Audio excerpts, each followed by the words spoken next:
大家好，天堂今年版今天7月22號正式更新遺忘之島版本啦。我們就直接來看更新內容吧。遺忘之島的更新，遺忘之島需要40等才能進入，等級不到你買到票也上不了船哦。系統會跟你說，並非可搭船的等級。然後遺忘之島會掉落被遺忘系列的裝備，還有滅魔戒指跟抗魔戒指。制作古老的裝備要去海鷹找 NPC 寶烏羅。這名字有夠難念的。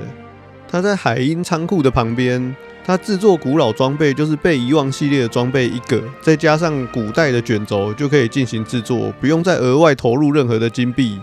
官方也有釋出指南，可以查看怪物的分布，大家可以依照自己打寶的需求去該地區狩獵。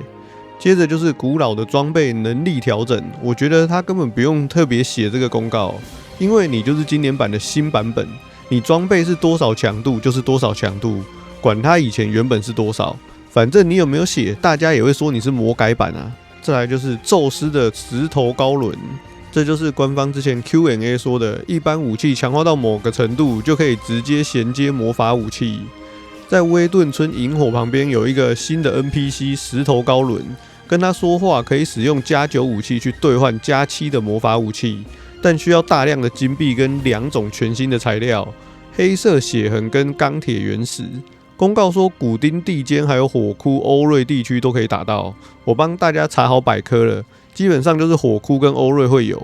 黑色血痕打雪怪、火焰戰士、烈焰獸；鋼鐵原石打鋼鐵高輪、艾爾摩將軍、火蜥蜴。然後給大家參考一下制作成魔法武器的費用，幾百萬到1000萬的金幣都有。我就問一般玩家，如果沒有跟打王的團隊，到底怎麼賺到這些錢？光是+9武器，不要說跟其他玩家用金幣買，那個充裝的期望值要花多少金幣就不用多說了。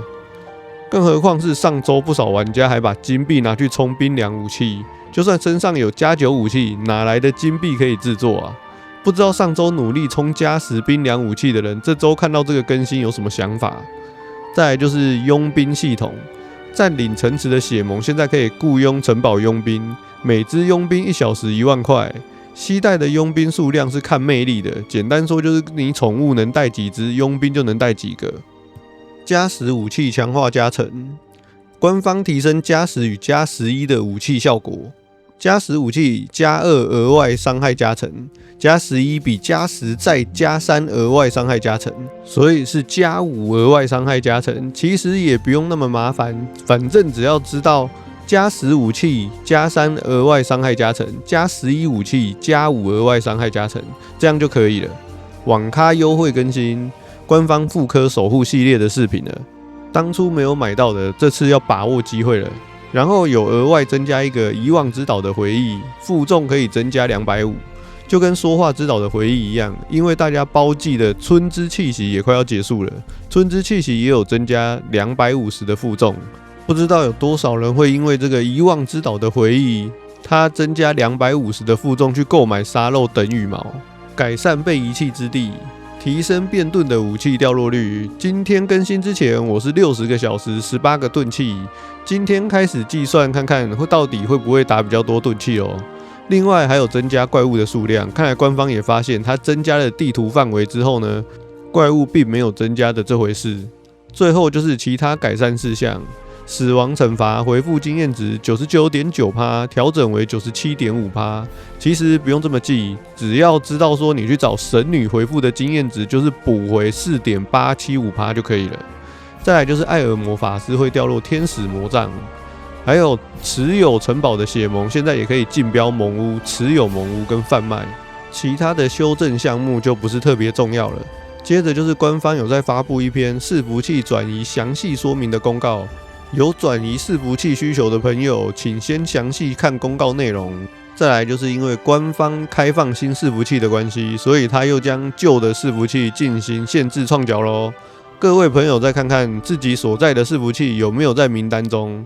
最後就是經典商城的更新，遺忘之島的神秘方塊，每組65塊台幣，8月5號維護前都可以進行購買。每個賬號每周都可以購買10次，使用10次也可以獲得到幸運箱跟結晶體。這兩個老物品就不特別介紹了，我們直接來看看這個韭菜盒的內容物跟幾率吧。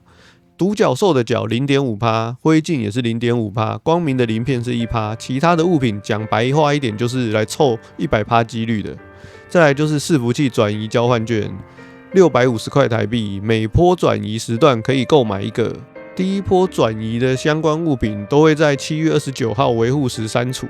最後就是外觀珠子箱，這是複刻了骷髏、狼人、火焰戰士3種外觀，每個外觀珠子箱430塊台幣。7月29號維護前可以購買。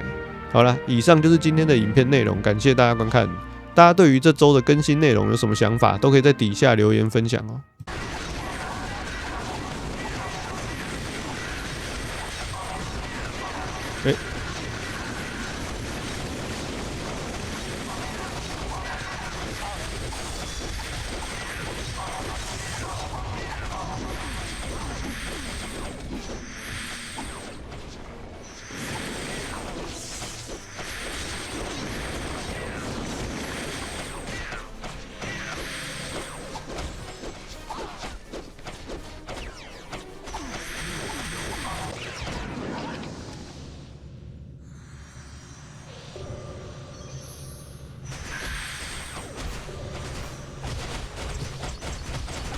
我靠，好痛啊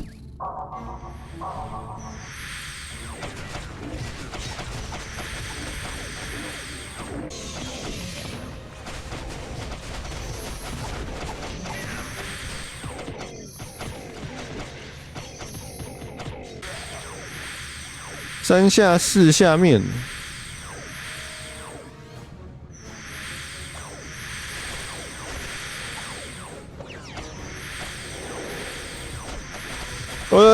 干我，靠！